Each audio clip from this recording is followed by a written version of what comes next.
momentum matters. You wrote momentum matters, okay? But did momentum matter for the Rangers 6 days ago when they got boat raced by the Astros and now they've won six?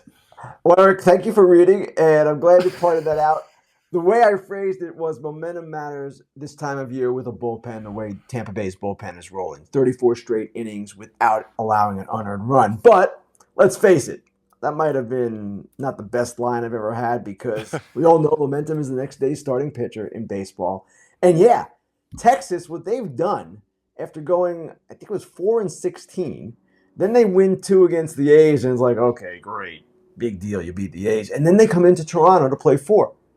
And they trounced Toronto. I think the combined score was 35-9. And it's a strong statement by the Rangers in so many ways. They lost Scherzer for the season. In the middle of the series, Jordan Montgomery came out that night and pitched great. And offensively, they found their mojo again. Seager, if he had played more games, I think we would really be discussing him as an MVP candidate. I don't know that he can beat Shohei out when he's at around 102 games right now, but still, he has been a dominant force offensively.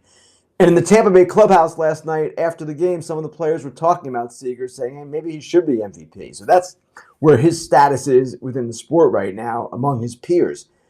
But it's going to be really interesting to see now if Toronto can pull a Texas and snap out of it. That was an embarrassment.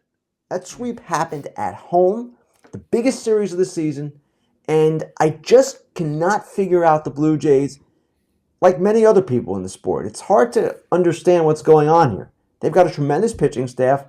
They have seemingly an amazing lineup, and yet they have not hit.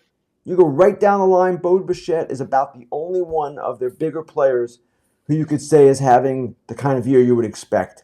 And it's going to raise all kinds of questions for this team going forward if they fail to make the playoffs with this group, because that showing or no showing in Toronto was a 5-alarm fire in my head. It was just unacceptable and shocking almost to see the Blue Jays just kind of fall apart like that.